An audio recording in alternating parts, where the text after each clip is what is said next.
అందరికీ నమస్తే. Welcome to our channel. ఈ వీడియోలో మనం కంప్లీట్‌గా డిప్లొమా గురించి తెలుసుకుందాం.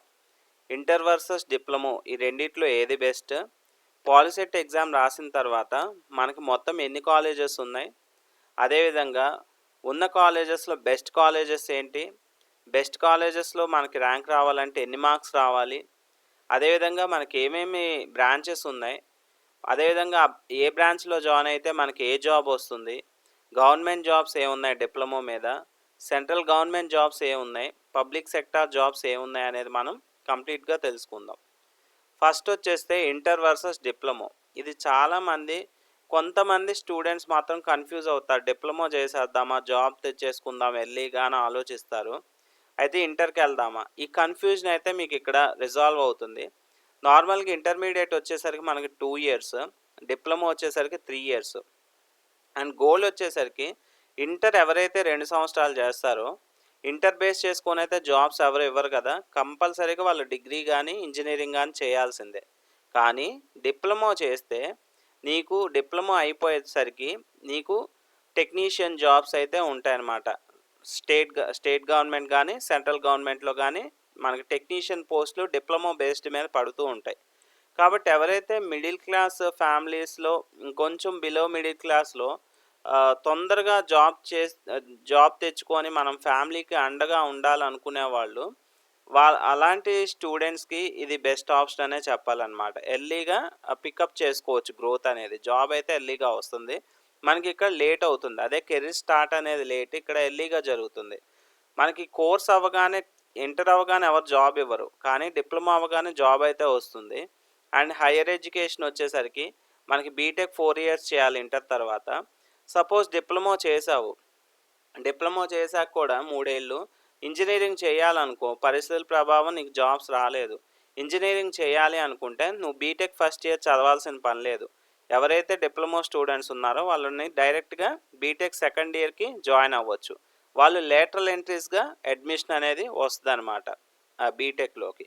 కాబట్టి ప్రాబ్లమ్ ఏం లేదు. డిప్లొమాలో మనం జాబ్ కొట్టొచ్చు అనుకుంటే జాయిన్ అవ్వండి. లేదు అనుకున్నా కూడా మీకు ఆప్షన్ అయితే బీటెక్‌లోకి వెళ్ళే ఆప్షన్ అయితే ఉంటుందన్నమాట. అండ్ నెక్స్ట్ చూస్తే ఏపీ పాలిసెట్ తర్వాత కంప్లీట్ కాలేజ్ అనాలిసిస్ చూస్తే మనకు ఆంధ్రప్రదేశ్లో మొత్తం 180-300 కాలేజెస్ అయితే ఉన్నాయి. ఇందులో గవర్నమెంట్‌వి 28 నుంచి 70, ప్రైవేట్‌వి 140 నుంచి 230. అయితే ఇవి మనకి యాక్చువల్‌గా ఉన్న కాలేజెస్. ఇందులో బెస్ట్ కాలేజెస్ ఉండటానికైతే అన్ని కాలేజ్‌లో ఉన్నాయి గానీ, డిప్లొమా చాలా కాలేజెస్‌లో అయితే చాలా వర్స్ట్‌గా ఉంది. చూసుకొని జాయిన్ అవ్వండి. అది నా best advice. Minimum lab facilities కూడా ఉండట్లేదనమాట. కొన్ని కాలేజెస్‌లో అయితే అవి మీరే చూసుకొని మీ ప్రాంతీయ ఎన్విరాన్మెంట్‌లో ఏది బెస్ట్ అనుకుంటే అది జాయిన్ అవ్వండి. వర్స్ట్ అయితే మాత్రం మీరు డిప్లొమా చేయొద్దు. ఇంటర్‌కే వెళ్ళిపోండి. అది నా బెస్ట్ అడ్వైస్.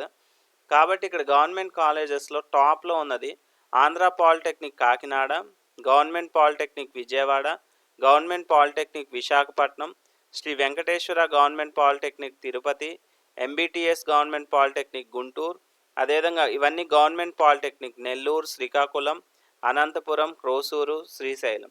అదేవిధంగా ప్రైవేట్ కాలేజెస్ చూసుకుంటే మనకి ఈ గ్రీన్ కలర్‌లో ఉన్నవన్నీ కూడా అడ్మిషన్స్ తొందరగా ఫిల్ అయిపోతాయి అన్నమాట. ఇక్కడ ప్లేస్‌మెంట్స్ ఎక్కువ తీసుకురావడానికి ట్రై చేస్తారు. కాబట్టి మనకి first AANM and RSR polytechnic Gudlavalleru. ఇందులో అయితే మంచిగా మనకి జాబ్స్ వస్తాయి అండ్ నాలెడ్జ్ కూడా బాగా గెయిన్ అవుతుంది కాలేజ్‌లో జాయిన్ అయితే.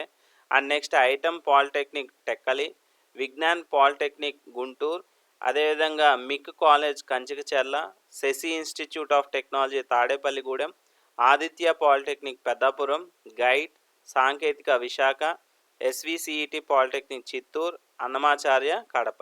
ఇవి కాకుండా కూడా కొన్ని కాలేజెస్ ఉన్నాయి. బట్ అక్కడ ల్యాబ్ ఫెసిలిటీస్ గానీ అవి ఎలా ఉన్నాయో చూసుకొని అయితే జాయిన్ అవ్వండి. కొన్ని కాలేజెస్‌లో అయితే మినిమమ్ ఫ్యాకల్టీ కూడా లేకుండా ఉన్నాయి. అలాంటి చోట జాయిన్ అయ్యి ఏదో టైమ్ పాస్‌కి మాత్రం జాయిన్ అయ్యి లైఫ్ అయితే మీరు వేస్ట్ చేసుకోవద్దు. అది నా best advice. And next rank versus top 20 కాలేజెస్‌కెళ్తే మనకు ఇప్పుడు ఏదైతే నేను 20 కాలేజీలు చెప్పానో గవర్నమెంట్ గానీ, ప్రైవేట్ గానీ నీకు బిలో 10,000, 20,000 లోపు గనక ర్యాంక్ వస్తే పాలిసెట్‌లో నీకు ఈ 20 కాలేజెస్‌లో ఏదో ఒక బ్రాంచ్ అయితే వచ్చే ఛాన్సెస్ అయితే ఉంటాయి. కాబట్టి కొంచెం బెటర్‌గా పెర్ఫార్మ్ చేస్తే ఈ మంచి కాలేజెస్‌లో అయితే సీట్ వస్తది.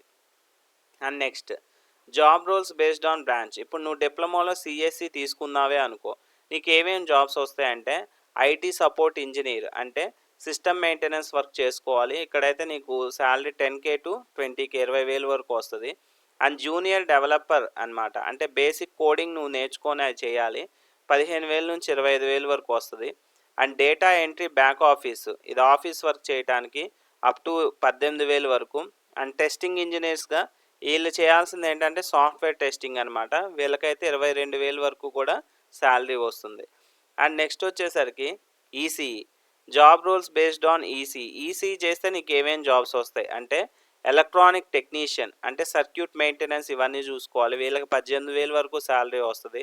నెట్వర్క్ టెక్నీషియన్స్ అనమాట, ఇంటర్నెట్లు నెట్వర్క్ సెటప్ చేయటం, ఈ జాబ్స్ 12,000 నుంచి 20,000 వరకు వస్తుంది. సర్వీస్ ఇంజనీర్స్ ఫీల్డ్ సర్వీస్ చేయడం 12K టు 22K వరకు కూడా వస్తాయి. అండ్ నెక్స్ట్ ఎలక్ట్రికల్ ఎవరైతే చేస్తారో diploma, electrical technicians wiring and maintenance చూసుకోవాలి, వీళ్ళు అప్ టు 18,000 వరకు వస్తుంది. సైట్ సూపర్వైజర్ ఫీల్డ్ వర్క్ చేయాలి, వీళ్ళు కూడా 22K వరకు. Maintenance engineers up to 20K వరకు వస్తాయి. అండ్ నెక్స్ట్ మెకానికల్ చూస్తే ఇక్కడ టెక్నీషియన్ అంటే మెషిన్ హ్యాండ్లింగ్, వీళ్ళకంతా మెషిన్స్తో వర్క్ ఉంటుంది కదా ఫ్యాక్టరీస్, కాబట్టి మెషిన్ హ్యాండ్లింగ్ టెక్నీషియన్కి అప్ టు 18K, ప్రొడక్షన్ సూపర్వైజర్కి అప్ టు 20K, క్వాలిటీ ఇన్స్పెక్టర్కి అప్ టు 22K వరకు కూడా వస్తాయి. అండ్ ఇవి మనకి ఇప్పటి వరకు ఏమేమి జాబ్స్, వాళ్ళ రోల్స్ ఏంటి అనేది. అయితే స్టేట్ గవర్నమెంట్ జాబ్స్ ఏమేమి వస్తాయి, ఏ డిపార్ట్మెంట్లో వస్తాయి అంటే జేఈలుగా ఇరిగేషన్ కానీ రోడ్స్ అండ్ బిల్డింగ్స్లో కానీ మనకు జాబ్స్ వస్తాయి. టెక్నీషియన్గా ఏపీఎస్పీడీసీఎల్ ఏపీఈపీడీసీఎల్లో జాబ్స్ వస్తాయి. సబ్ ఇంజనీర్లుగా పంచాయతీ రాజుల్లో, లైన్ మ్యాన్లుగా ఎలక్ట్రిసిటీ డిపార్ట్మెంట్లో అయితే మనకు స్టేట్ గవర్నమెంట్ జాబ్స్ వస్తాయి. And next central government jobs చూసుకుంటే ఇండియన్ రైల్వేస్లో టెక్నీషియన్లుగా, స్టాఫ్ సెలక్షన్ కమిషన్లో జూనియర్ ఇంజనీర్లుగా, బెల్ ఉంది కదా భారత్ హెవీ ఎలక్ట్రికల్ లిమిటెడ్స్, ఇందులో టెక్నీషియన్స్ అప్రెంటైజ్లుగా వస్తాయి. అండ్ హిందుస్థాన్ ఏరోనాటిక్స్ లిమిట్లో ట్రేడ్ అప్రెంటైజ్లుగా వస్తాయి అన్నమాట. And public sector unit jobs ఏమొస్తాయి అంటే బీహెచ్ఈఎల్లో, హిందుస్థాన్లో, స్టీల్ అథారిటీ ఆఫ్ ఇండియా లిమిటెడ్లో టెక్నీషియన్గా కానీ అప్రెంటైజ్లు కానీ వీళ్ళు వస్తారు. And oil and natural gas corporation, national thermal power కార్పొరేషన్గా కూడా వస్తాయి. అండ్ నెక్స్ట్ ఇది ఇప్పటి వరకు మీకైతే క్లారిటీ వచ్చింది అనుకుంటున్నాను. డిప్లొమా ఎవరు చేయాలి, ఎర్లీ ఏజ్లోనే జాబ్ రావాలి, మనం ఫ్యామిలీకి అండగా ఉండాలి అనుకున్న స్టూడెంట్స్ ఎవరైతే ఉంటారో వాళ్ళు డిప్లొమా చేయండి, అది కూడా మంచి కాలేజెస్లో చేయండి. మీరు స్కిల్స్ అయితే గెయిన్ చేసుకోండి, టెక్నీషియన్గా ఎంట్రీ ఇవ్వచ్చు. అయితే మనకి ఏంటంటే టెక్నీషియన్గా అంటే శాలరీ కొంచెం తక్కువ ఉంటుంది, బట్ ఫ్యామిలీని మనం ఆదుకోవాలి అనుకున్నప్పుడు కంపల్సరీగా డిప్లొమా బెస్ట్. లేదు మనకు అంత నెసెసిటీ లేదనుకుంటే ఇంటర్ చేసి డిగ్రీ కానీ ఇంజనీరింగ్ కానీ వెళ్తే మంచి జాబ్స్ అయితే వచ్చే ఛాన్సెస్ ఉంటాయి. ఇక డెసిషన్ అయితే మీది. మీకు క్లారిటీ అయితే వచ్చిందని నేను అనుకుంటున్నాను. కాబట్టి for more videos please support, subscribe and encourage our channel. Thank you, thanks for watching.